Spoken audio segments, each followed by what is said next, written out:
오늘 저희가 말씀드릴 건 지난 시간까지 사실 SQL에 대해서 계속 말씀을 드렸었는데 지금 이제 2주 정도 남은 상황에서 SQL을 계속 문법을 말씀드리는 게 과연 적절하냐에 대해서 좀 한번 고민을 해보게 됐어요. 그래서 사실 제가 좀 몇몇 학생들한테 좀 이렇게 물어봤는데 개인적으로 물어봤는데 지금 학생들마다도 이게 좀 요구도가 달랐었습니다. 통일된 하나의 목소리가 아니었고 그도 그럴 것이 이제 이게 처음이신 분들도 있고요. 또 이게 또 한번 들어봤던 분들도 있고 또 다양하기 때문에 좀 다만 지금 이제 2주 남았는데 원래 계획은 SQL이 핵심은 아니었기 때문에 SQL에 대한 문법을 가르친다기보다는 여러분들이 데이터베이스를 이제 운영하는 측면, 실행하는 측면, 또 그거를 구성하고 이렇게 좀 조작하는 측면에 있어서 여러 가지 좀 어떤 것들이 필요한지에 대한 다양한 예시를 보여드리려고 했던 건데 너무 길어졌어요. 그래서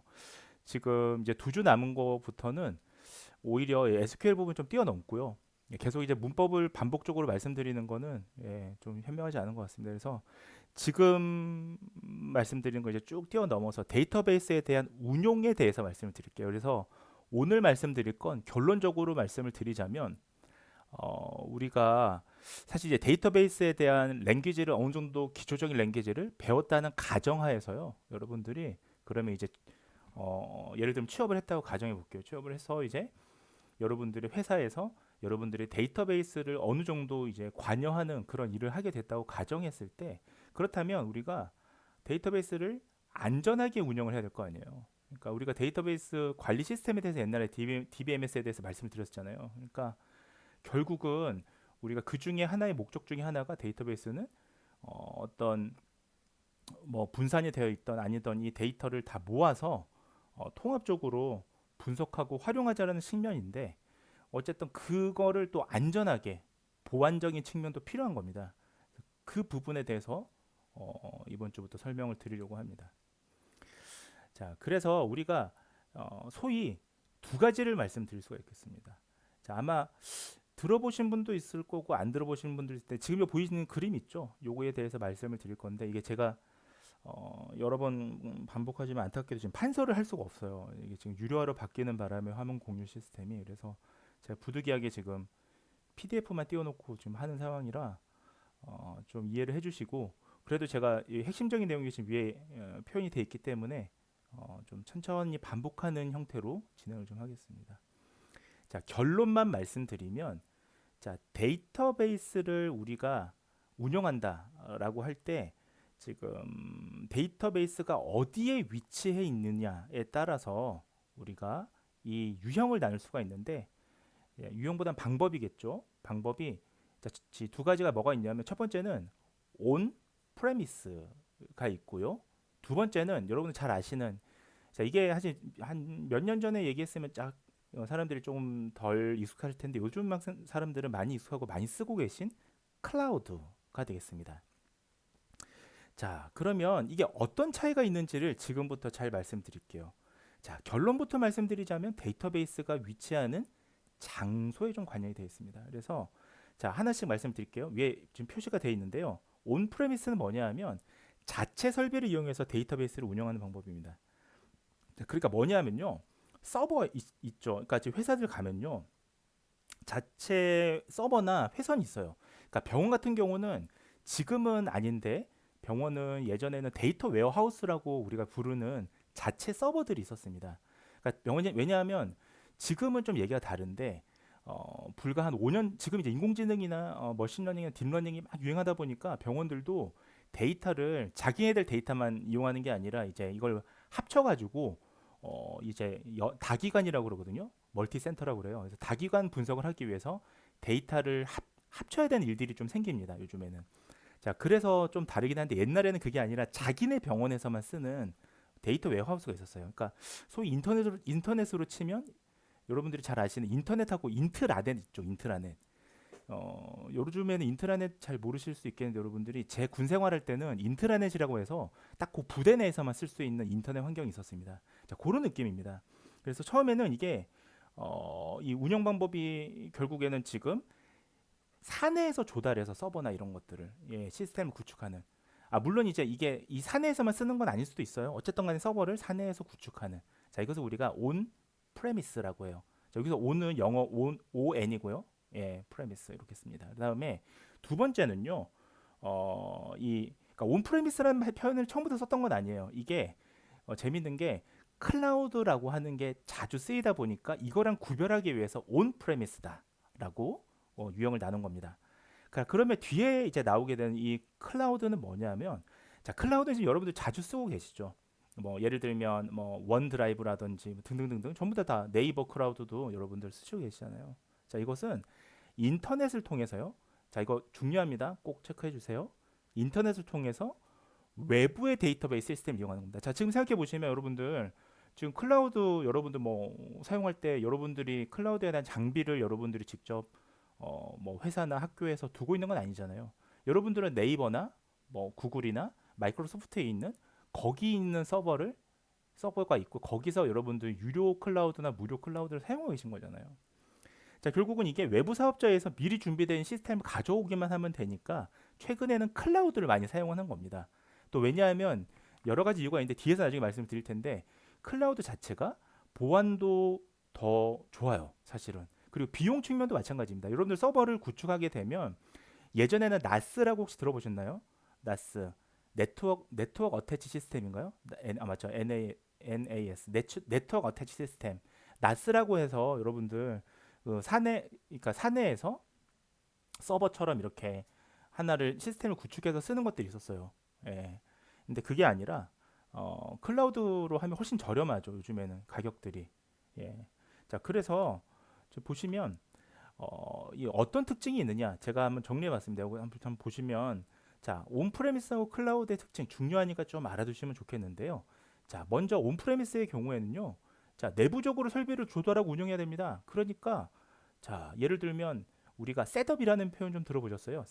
셋업한다라는 거는 우리가 기기를 구입해서 설치하는 것까지 얘기합니다.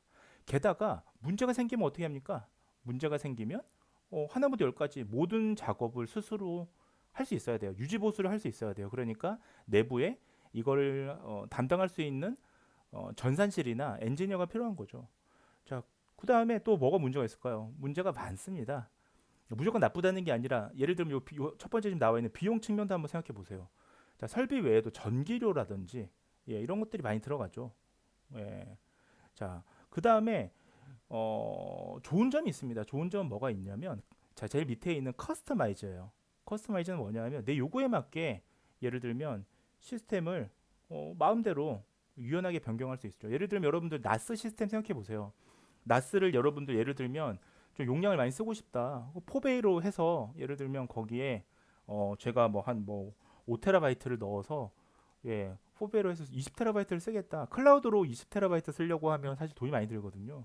근데 돈도 많이 들고 더 사실 뭐 이렇게 제가 예를 들면 뭐 투배를 쓸 수도 있는 거고 포배를 쓸 수도 있는 거고 뭐 용량도 제 마음대로 맞춤형으로 할 수가 있는 거잖아요. 예. 하지만 클라우드는 정해져 있는 그 옵션이 있죠. 예, 그런 거랑 비교하자면 온프레미스가 훨씬 자유도 측면에서는 좋죠. 다만 비용이 많이 들어가죠. 자, 클라우드 한번 보시죠. 클라우드는 여러분들 자 결국은 외부 사업자라는 게 결국은 뭐 네이버라든지 그런 이런 클라우드를 제공하는 그런 사업자가 될 겁니다. 보시면 운영에 드는 비용을 우리가 저렴하게 위에 지금 사업자마다 다르지만 저렴하게 이용할 수 있습니다. 여러분들 뭐 구글이나 원드라이브, 드롭박스 뭐 이런 것들 보시면 저렴하게 이용할 수 있죠. 조금 뭐 위험성을 감수한다면 뭐 중국에서 있는 클라우드를 이용할 수도 있습니다. 바이두라든지 이런 거. 근데 사실 아주 추천드리지는 않고요. 자, 그다음에 뭐 설비도 자체적으로 준비할 필요가 없죠. 예, 그러니까 초기 비용이 거의 안 들어갑니다. 코스트 측면에서는 예, 굉장히 적게 들어가죠. 다만 이제 이 지금 뭐가 필요하냐면 자 여기 지금 세 번째 보시면 보안 있죠. 예, 보안 측면에서 보시면 여기 지금 제가 판서가 안 돼서 그런데 온라인 상에 지금 이게 있는 거잖아요. 클라우드가 그러니까 취약성이 높아요. 위험도가 높습니다. 그러니까 온라인 상이 있다라는 거는 이 마음만 먹으면 예, 이 해킹처럼 접근해서 이것을 보안을 뚫고 접속할 수가 있습니다. 그래서 이런 부분들이 조금 위험도가 있는데 최근에 클라우드 시스템은 그만큼 이제 그 보안 취약성을 조금 더 강화해서 완벽은 아니지만 2중 3중의 보안 시스템을 운영하고 있습니다. 거기에 대해서 좀 간단히 말씀드릴 거예요 뒤에서. 자, 그 다음에 우리가 이 커스터마이즈 제공되는 서비스 범위 자체는 자유도는 보시면 네 번째 거요. 이 클라우드는 사업자가 준비되어 있는 플랜, 그러니까 소위 이제 옵션에 따라서 보안이라든지 용량 옵션은 제 마음대로 할 수가 없다. 그래서 마음대로 하고 싶으시면 온프레미스를 이용해서 사용하시면 됩니다. 자, 그래서 정리하자면 여러분들 온프레미스는 뭐라고 그랬죠? 자체 설비를 이용하는 건 방법이에요. 그러니까 제가 나스라든지 서버를 사시는 겁니다. 그다음에 클라우드는 이제 외부 데이터베이스를 이용하는 건데, 자, 온프레미스는 정리하면 도입이나 운영에 비용이 소모됩니다. 초기 설비는 제가 내야 되는 거죠. 하지만 안전하고 자유도가 있어요. 반면에 클라우드는 최소한의 이제 비용도 들고 유지 보수 관리도 제가 할 필요는 없지만 적어도 이런 뭐 온라인상의 위험, 보안에 대한 위험 이런 것들은 조금 고려는 할 필요는 있다. 하지만 뭐 최근에는 이런 것들이 많이 좀 강화되고 있다. 보안 측면은 그 말씀을 드리겠습니다. 자, 그러면 지금부터는 우리가 지금 여러분들이 이제 데이터베이스를 운영하는 취업을 해서 여러분들이 데이터베이스를 운영하는 직원이라고 가정해 볼게요. 이제 직장인입니다. 자, 이때 우리가 좀 도입부에서 말씀을 드려야 될 거는 어떤 것들을 그러면 서버를 관리할 때 주의해야 되느냐, 세 가지 측면에서 제가 말씀을 드릴 수 있을 것 같아요. 자, 세 가지 측면 지금 여기 제가 좀 가렸나요? 요세개 밑에 있는데, 자, 하나씩 말씀을 드리면, 자, 한마디로 요약하면 키워드는 첫 번째는 전원이죠. 정전에 대비해야 되겠죠. 그 다음에 두 번째는 바이러스입니다. 바이러스는 사실 우리가 온프레미스에서 바이러스는 사실 또 이 클라우드에서의 바이러스 위험하고 또 다른 부분이 있습니다. 그건 또 제가 말씀을 드릴게요. 그 다음에 세 번째는 비용이죠.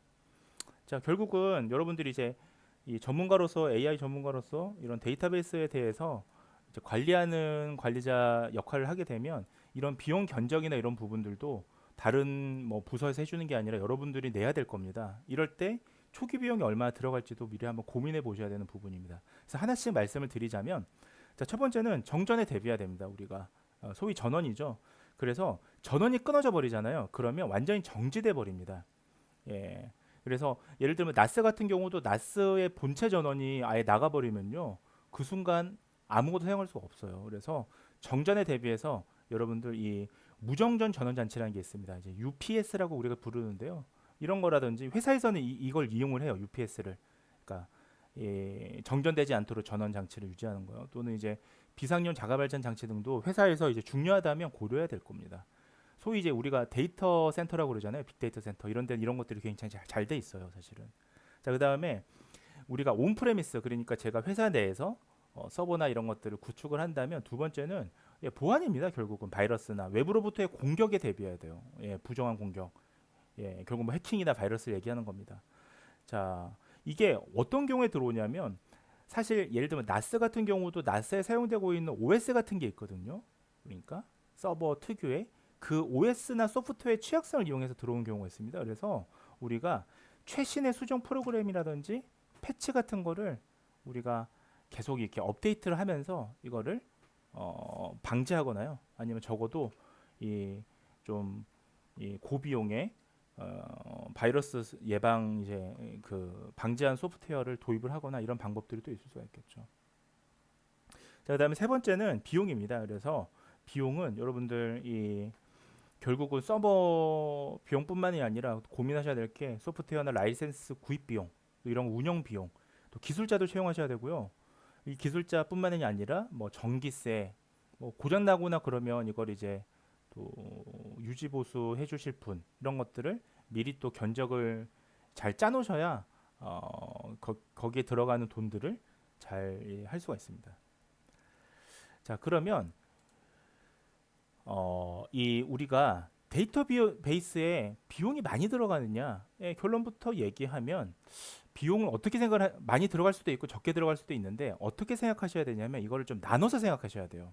그래서 우리가 이거를 전문 용어로, 자, 이니셜 코스트. 자, 코스트는 비용, 가격이라는 뜻이고요. 이니셜은 우리가 시작할 때 드는 비용. 소위 초기 비용이라고 얘기를 합니다. 그래서 이니셜 코스트가 있고요. 그다음에 런닝 코스트. 자, 런닝이라고 하는 거는 계속 진행되는 비용이라고 생각하시면 돼요. 자, 그래서 우리가 초기 비용으로 지금 이니셜 코스트. 자, 결국은 뭐가 들어가 있습니까? 데이터베이스를 도입할 때 들어가는 비용이죠. 우리가 자동차를 한번 예를 들어 볼게요. 자동차를 예를 들어본다면 예를 들면 이니셜 코스트는 구입비가 될 겁니다. 뭐 자동차 사실 구입할 때 뭐 들어가는 여러 가지 뭐 예를 들면 보험까지 포함해서요. 보험도 1년에 한 번 내니까 그다음에 다 옵션까지 구매를 했습니다. 그럼 자동차 우리가 카푸어가 되는 이유가 왜 카푸어가 돼요? 자동차 할부만 생각하고 사람들이 벤츠라든지 BMW를 그 저기 멋들어지게 타려고 구매를 하시잖아요. 근데 문제가 뭡니까? 왜 카푸어가 됩니까? 처음에는 뭐 한 매달 40만 원씩 할부해서 내면 뭐 유지하는데 뭐 60개월씩 그렇게 내면 문제가 없을 거라 생각하는데 그렇지 않은 거죠. 자, 매달 들어가는 주차비를 생각을 안 한 거예요. 그러니까 주차비랑 주유비 이런 것들이요. 이게 이제 러닝 코스트가 되는 건데 그러니까 카푸어가 되는 거죠. 점점 이제 라면을 컵라면으로 때우다가 안 되면 차도 넘어가죠. 이제 결국 가진 게 없게 되는 거죠. 자, 마찬가지인 거예요. 그러니까 여러분들이 회사에서 나중에 이제 일하시게 되면 데이터베이스에 들어가는 이니셜 코스트와 런닝 코스트를 고려를 하셔야 됩니다. 자, 그래서 만약에 지금 온프레미스라면, 그러니까 온프레미스가 여러분들이 서버를 구축하시는 경우라면 결국은 이제 이 뭐 전기세라든지 이런 것들이 이제 런닝 코스트에 들어가고요. 여러분들 반대로 그게 아니라 클라우드라면 어떻습니까? 클라우드 서비스도 당연히 런닝 코스트가 들어가죠. 예, 클라우드 서비스 같은 경우는 이니셜 코스트가 적게 들어가고요. 반대로 런닝 코스트가 더 많이 들어가겠죠. 왜냐하면 매월 지불하는 그 매달 이용료가 들어가잖아요. 자, 그런데 이 또 한 가지 고려하셔야 될 게 클라우드 서비스 같은 경우는 가격이 계속 변동한다는 겁니다. 뭐 특히나 이제 그 외국계 클라우드 같은 경우는 달러 환율에 따라서 또 가격들이 많이 변하기도 하고요. 또 계속 올라가요, 사실은 가격이. 예, 이런 것들을 한번 고민해 보셔야 됩니다. 그래서 우리가 뭐 이걸 천편일률적으로 뭐 얼만큼 비용 사례가 들어가냐 말씀드릴 수는 없지만 우리가 뭐 몇 가지 좀 비용 예시를 한번 말씀을 드려볼게요. 자, 우리가 온프레미스 같은 경우는 보시면 대표적인 게 지금 설치 구입 비용 이런 게 들어가겠죠. 그 다음에 뭐 지금 유지 보수에 대한 인건비. 그러니까 유지 보수 하시는 분들은 그러니까 여러분들이 지금 AI 전문가라고 가정했을 때 여러분들이 이 저기 뭐냐 서버까지 완벽하게 다루실 수 있는 분들이라면 여러분들이 뭐 그 역할을 해줄 수 있겠지만 그렇지 못한 경우가 많거든요. 그래서 이것도 있고요. 그다음에 뭐 상용 베이스를 사용한다면 여기에 들어가는 이제 데이터베이스의 규모라든지 이런 걸 고민하셔야 되는 겁니다. 옵션도 그렇고요. 예, 뭐 전기료도 뭐 그렇겠죠. 뭐 이런 것들은 한번 고민을 하셔야 될 겁니다. 자, 그러면 우리가 지금부터는 이제 운영 부분에 있어서 좀 이제 설명을 드리려고 합니다. 자, 우리가 이 실제로 이제 회사에 들어가시게 되면 AI 전문가분들이 실제로 이제 전산실에서 어떤 무언가를 이렇게 운영하시기보다는 여러분들이 이제 어떤 전문가로서 기획하거나 분석하거나 뭐 해석하거나 이런 일들을 많이 하시게 되는데 만약에 이제 데이터베이스에 관련된 무언가에 대해서 관여하시게 된다면 적어도 지금 말씀드린 사용자랑 권한 이 부분에 대해서는 아마 여러분들이 직접적으로 관여하게 되실 가능성이 높습니다. 그러니까 무슨 말이냐면 여러분들이 유지보수를 하기보다는 여러분들은 데이터베이스를 구축하고 이거를 조작하고 이거를 이제 관리하고 이거를 관리보다 운영이죠. 운영하고 그 다음에 이걸 가지고 분석하고 결과를 내고 이런 일들을 할 가능성이 높겠죠. 그래서 자, 먼저 여러분들이 사용자 권한을 이 저기 부여하는 그런 내용들을 알면 좋을 것 같습니다. 그래서 우리가 데이터베이스에서는 기본적으로 뭐가 있냐면요. 사용자를 생성하고 나서요. 사용자가 데이터베이스에 대해서 어떠한 조작을 할 수 있는지에 대한 권한을 부여하는 기능이 있습니다. 그래서 지금 보시는 요 그림 하고 마찬가지인데요. 예를 들면 권한이라는 게 사실 모든 권한을 할 수 있는 뭐 소위 어드민 아유 죄송해요. 예. 계속 지금 메시지가 와서 그 관리자 권한, 어드민 권한도 있습니다만 그런 게 아니라 뭐 조회만 가능하다든지 또 편집까지 가능하다든지 자 이런 것도 있습니다. 예를 들자면 레코드를 여러분들 뭐 삭제하거나 생성하거나 편집하거나 추가하거나 자 이런 지금 여러 가지 지금 것들을 우리가 지난 시간까지 SQL을 통해서 배워왔잖아요. 자 그렇다면 이런 것들을 예를 들면 데이터베이스 별로 그러니까 이게 총괄 데이터베이스가 아니라 데이터베이스에 따라서도 권한을 줄 수가 있거든요. 그다음에 테이블별로 예를 들면요. 뭐 병원으로 그냥 예시를 들게요. 병원으로 예시를 들자면 다기관 연구에 지금 이비인후과랑 예를 들면 정신과가 같이 참여하는 건데 예를 들면 정신과에서 근무하시는 연구간호사 선생님은 정신과 테이블에 그러니까 정신과에서 조사되는 이제 임상 검사라든지 그런 측정들이 정신과 테이블에 들어가 있을 텐데요. 그럼 그 정신과 테이블에 대한 권한만 줄 수가 있는 거죠. 그러니까 이렇게 테이블별로 줄 수도 있고요. 그 다음에 컬럼에 대해서 범위를 지정할 수도 있습니다. 그러니까 어떤 컬럼부터 어떤 컬럼까지는 뭐 예를 들면 뭐 그 정신과 데이터 중에서도 약물에 대한 데이터는 의사 선생님들만 접근이 가능하고 예를 들면 뭐 그 외 임상 검사는 뭐 연구관의 선생님들이 접근할 수 있게 이런 식으로 할 수가 있습니다. 자, 그 다음에 이런 기능들을 만약에 이제 여러분들이 부여를 하시게 되면 결국은 불필요한 조작을 할 수 없게 만들 수가 있는 거죠. 그러니까 우리가 만약에 모든 전원 이제 멤버들 지금 여자 남자 여자 이렇게 사원이 있는데 이 사람들한테 모든 권한을 개방을 한다고 생각을 해보세요. 그러면 문제가 되면 만약에 이 멤버가 이비인후과 선생님인데 정신과 테이블에 접근을 해서 자기도 모르게 건드려 버린 거예요. 자 그러면 중요한 데이터가 지워지거나 할 수도 있잖아요. 자 그 다음에 기밀 데이터 예를 들면 병원 같은 경우는 이 식별 데이터 그러니까 환자에 대한 그 정보가 들어가 있는 데이터가 식별 데이터지 않습니까? 그런 것들이 이제 노출될 수가 있습니다. 그래서 권한을 따로 설정을 해줘야 됩니다. 특히 병원 같은 경우는 실험 데이터 같은 경우는 여러분들 이제 블라인드라고 해서 맹검이라는 걸 사용하거든요.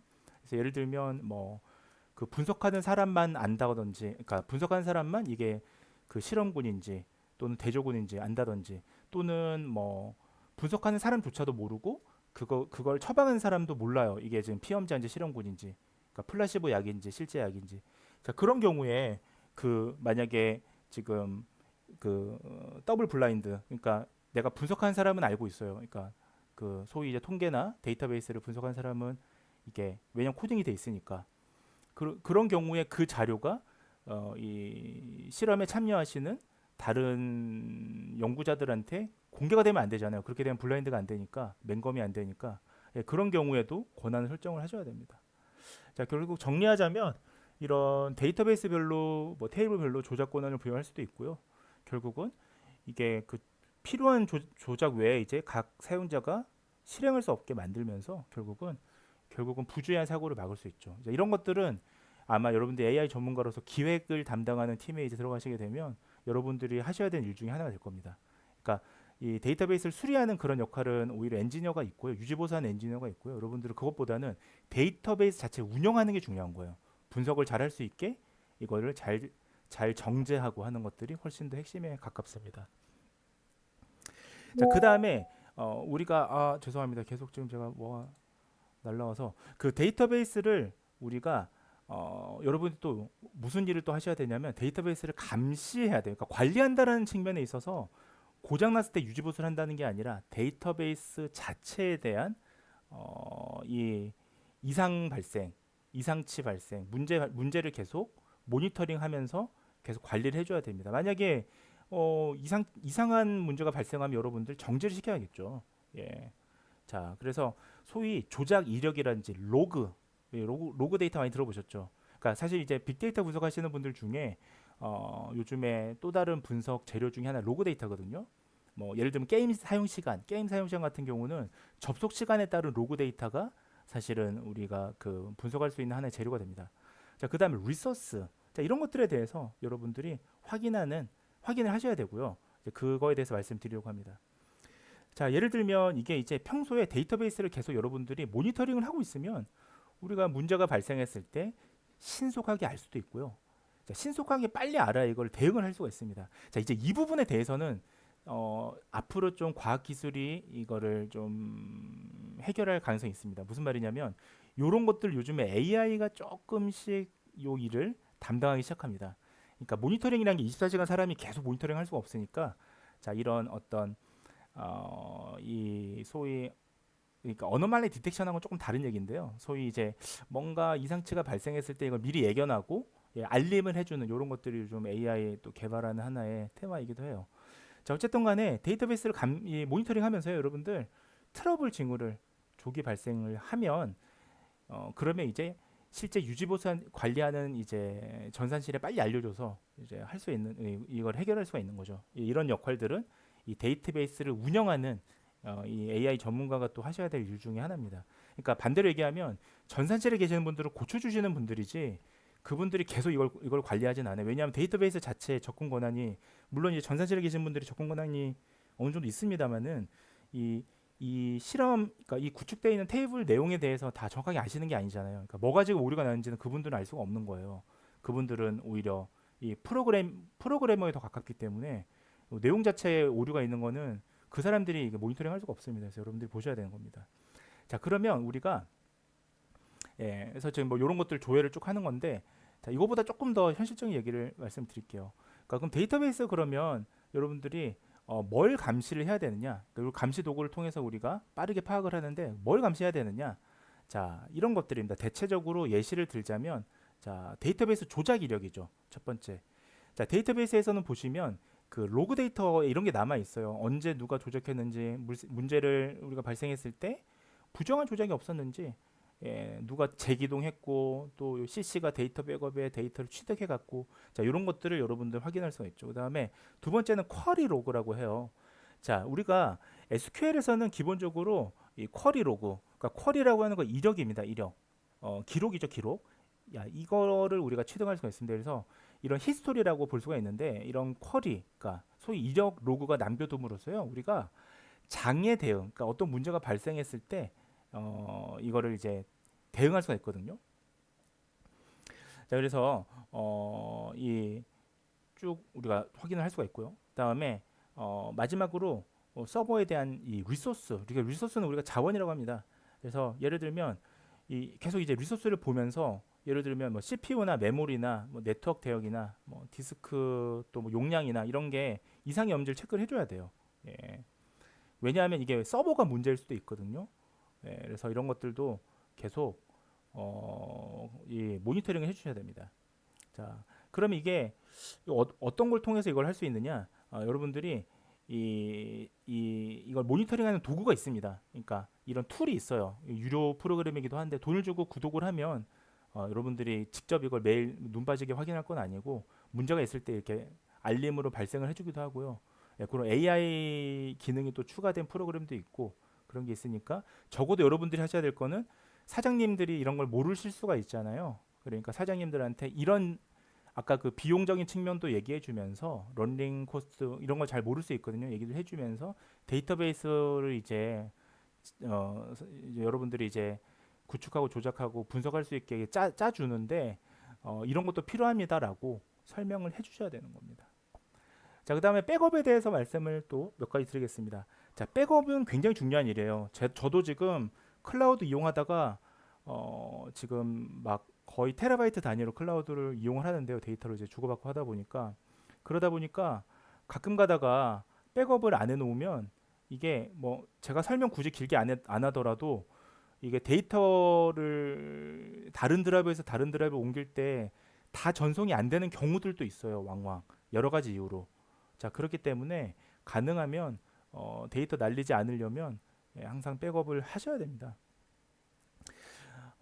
특히나 우리가 데이터가 파손되는 경우들이 또 간혹 있습니다. 뭐 예를 들면 이제 제일 많은 게 이제 뭐냐 하면 우리가 데이터 로직에 존재하는 버그라는 게 있거든요. 버그가 오류 같은 거잖아요. 그래서 데이터 자체가 갑자기 모순이 생길 수가 있습니다.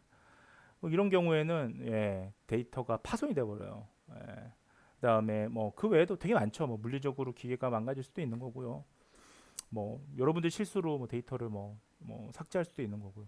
자, 이럴 때 우리가 데이터를 복구를 해야 되잖아요. 그래서 백업을 해놓으면 여러분들 복구가 가능해요. 그러나 만약에 백업을 정확하게 해놓지 않으면 나중에 100% 복구가 어려울 수도 있다. 따라서 여러분들 백업은 굉장히 중요합니다. 자, 그럼 지금부터 말씀드리는 백업의 세 가지 종류를 꼭 알아두시기 바랍니다. 예, 이거 좀 판서가 있으면 판서를 좀 써드리고 싶은데 그렇지가 못해요. 하지만 꼭 별표를 쳐주시고요. 자, 하지만 핵심적인 내용을 제가 표시해놨습니다. 자, 첫 번째 풀 백업입니다. 풀 백업. 그 딱풀할 때 풀이 아니고요. 예, FULL 풀 완전한 백업을 얘기합니다. 그래서 제가 옆에 모든 데이터를 백업이라 적어놨어요. 자, 그래서 모든 데이터를 백업하는 방법을 우리가 풀 백업이라고 얘기해요. 이거는 이제 결국에는 장점은 뭐냐? 해당 시점의 데이터를 나중에 완전히 복구 가능합니다. 자, 그럼 가장 좋죠. 자, 그러나 문제는 뭐겠습니까? 예, 데이터의 양이죠, 양. 시스템의 양.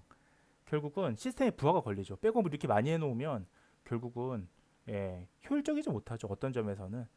따라서 시간도 많이 걸리고요. 매일매일 여러분들 데이터를 백업할 수는 없지 않습니까?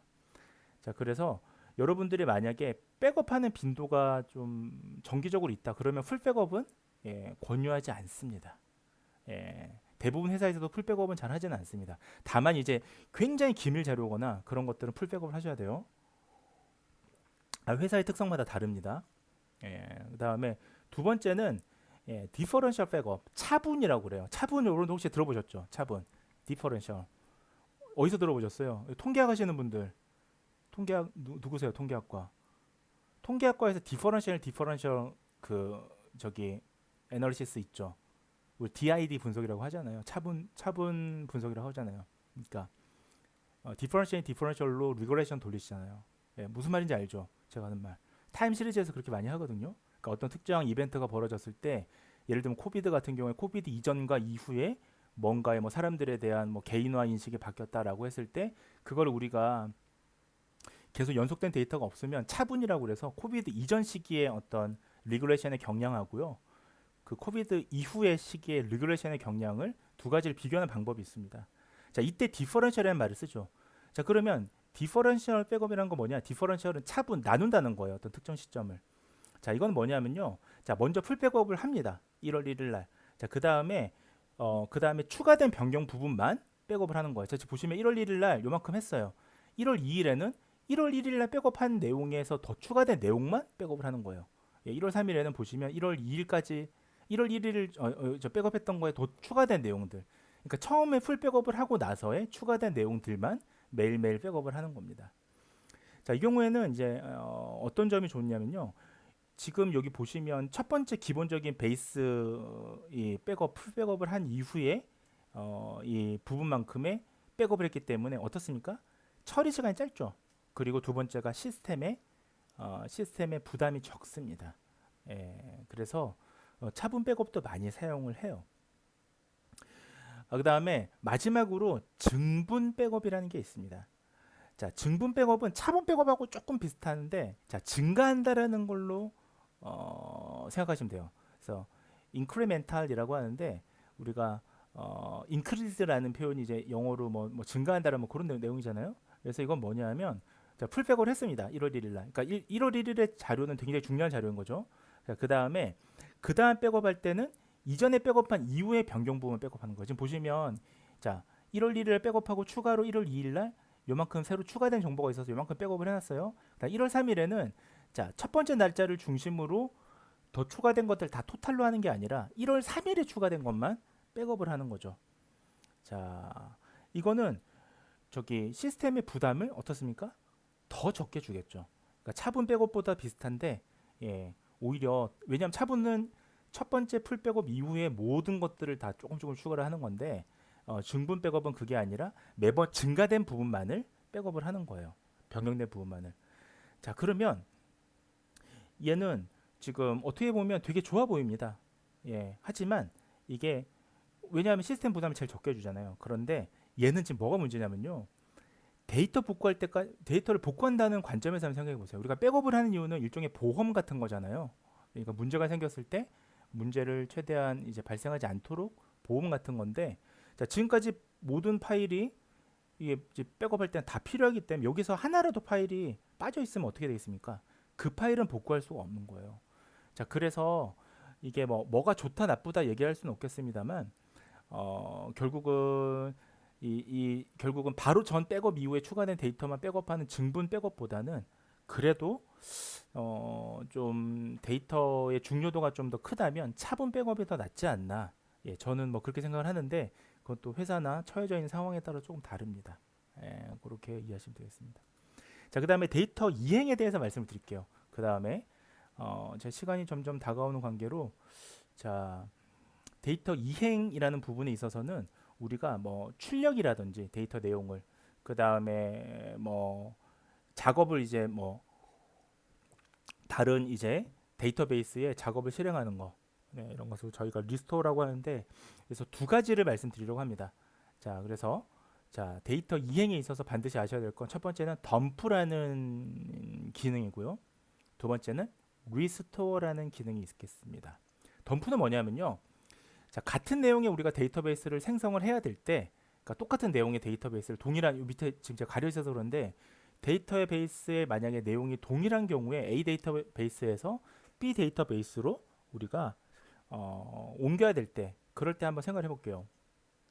자, 우리가 그 데이터베이스의 내용을 출력을 일단 해야겠죠. 이 출력, 그러니까 우리가 좀 확인할 수 있게 이것을 우리가 덤프라고 얘기를 합니다. 그래서 덤프를 수행하면요, 데이터베이스의 내용을 반영한 소위 덤프 파일이라는 걸 생성할 수가 있습니다. 예. 자, 그 다음에 이 파일을 이용해서요, 자, 리스토어라고 해서 이 파일을 이용해서 다른 데이터베이스에서 이제 작업을 실행하는 거예요. 그럼 우리가 덤프에서 가져온 데이터베이스랑 동일한 내용의 데이터베이스를 여기 리스토어를 통해서 데이터베이스 B에서 생성할 수가 있습니다. 자, 이거는 뭐 아까 보셨던 요 백업하고도 조금 관계가 있는데요. 자, 어떤 게 관계가 있냐면 자, 일단 기본적으로 이거는 이제 어떨 때 많이 덤프를 쓰냐면요. 우리가 뭐 그 일단 제일 많이 쓰는 거는 테스트 베드라고 혹시 들어보셨습니까? 테스트 환경. 그러니까 예를 들면 병원에서 우리가 의료 뭐 무슨 인공지능 이런 걸 만들었을 때 테스트 베드라고 해서 실험실에서 먼저 이 테스트를 해야 되잖아요. 자, 그럴 때 데이터베이스를 생성을 합니다. 자, 그 다음에 이거를 이제 조금 더 일반화하기 위해서 뭐 여러 병원들이나 피험자들 모집해서 할 때 이걸 옮겨야 되는 상황이 생기거든요. 동일한 테스트 베드에서의 수집된 데이터를 그대로 데이터베이스로 옮겨서 이제 추가적으로 더 데이터베이스를 구축하는 경우죠. 자, 그렇게 해서 동일한 데이터베이스를 생성해야 되는 경우 이럴 때 하고요. 그 다음에 또 어떨 때 많이 하냐면 데이터베이스가 이제 쓰다 보면 오래됐어요. 오래돼서 이걸 새로운 데이터베이스로 이행하거나 할 때 이럴 때는 우리가 지금 말씀드린 덤프 파일이라는 걸 통해서 데이터베이스에 같은 데이터베이스에 이 내용을 그대로 옮겨준다라고 보시면 되겠습니다. 그 다음에 세 번째는 아까 백업입니다. 백업. 백업할 때 우리가 저기 이 덤프랑 리스토어를 사용할 때도 있어요. 예, 그렇게만 이해하시면 되겠습니다. 자, 그러면 덤프 파일에 우리가 내용이 지금 이렇게 밑에 좀 예시가 좀 쭉 나와 있는데요. 자, 지금 보시면 이거는 SQL에서 이제 덤프를 사용한 예시예요. 그래서 예를 들면 자, 테이블을 생성하기 위해서 create table이라고 얘기합니다. 그러면 이제 유저라고 하는 테이블, create 테이블 다음에 우리가 이 부분이 이제 우리가 이 항목이 되겠죠. 그러니까 테이블 이름이 되겠죠. 그래서 유저라는 테이블을 만들거나 그 다음에 여기 보시면 뭐 insert into라고 하는 또 지금 명령어가 쭉 나와 있는데요. 그래서 결국은 이렇게 명령어를 실행을 하시게 되면 이 덤프를 취득한 이 데이터베이스에서 동일한 데이터베이스를 우리가 만들어주는 그런 걸 우리가 할 수가 있습니다. 자, 이런 것들을 여러분들이 이제 나중에 뭐 회사에서 할 수가 있는 거죠. 네. 자, 그 다음에 뭐 여러분들 아까 말씀드렸다시피 뭐 저기 뭡니까? 뭐 동일한 이제 데이터베이스를 생성을 할 때 이렇게 지금 덤프 파일을 뭐 그대로 하는 게 아니라 만약에 기밀 정보를 더 이제 포함을 시키고 싶지 않고 요거 그대로 만약에 뭐 삭제를 하거나 뭐 리스토어를 하거나 뭐 그렇게 하시는 경우들도 있습니다. 뭐 참고 삼아고는 알아두시면 되겠고요. 자, 네. 여기 앞에 지금 뭐 쭉 앞에는 안 나와 있는데 뭐 MySQL에서는요. 뭐 MySQL 다음에 덤프라고 하는 용어를 치시게 되면 우리가 덤프 명령어를 바로 사용할 수 있습니다. 잠시만요. 예, 살짝 가리셔서 제가 좋습니다. 자, 이제 거의 다 끝났습니다. 마지막 하나만 더 말씀드리고 오늘 마칠게요. 자, 지금 이제 마지막 오늘 말씀드릴 거는 이제 데이터베이스를 지금까지 이제 운영하는 내용들을 말씀을 드렸잖아요. 운영하고 백업하고 결국은 덤프하고 하는 것들 말씀 리스토어하고까지 말씀을 드렸는데 마지막으로 오늘 말씀드릴 거는 이제 잠깐만요. 자 마지막으로 말씀드릴 거는 우리가 기밀 데이터 같은 경우에 이거를 보존을 해야 되잖아요. 여러분들이 보존을 하셔야 되는데 이거를 정보 유출을 막기 위해서 이거를 좀 변환해서 보존하는 그런 것들이 실제로 데이터베이스 운영 측면에서는 많이 쓰입니다. 자, 이거를 우리가 이제 암호화 또는 복호화 뭐라고 표현을 하는데 뭐 인코딩 디코딩 뭐 이런 식으로 표현을 하기도 하는데 뭐 특히나 이건 의료 데이터나 이런 것들은 상당히 기밀 데이터들이 많이 들어가 있어요. 그러니까 의료 데이터라고 하면 사람들이 단순히 뭐 식별 데이터, 그러니까 주민등록번호 데이터만 저기 기밀 데이터 아닙니까라고 물어보는데 그렇지 않아요. 뭐 이 사람에 대한 뭐 질병 데이터라든지 이런 것들도 전부 다 기밀 데이터입니다. 뭐 병력이라든지 가족력이라든지 이런 것들이요. 따라서 이런 것들을 이제 정보 유출을 막기 위한 이런 것들이 굉장히 중요합니다.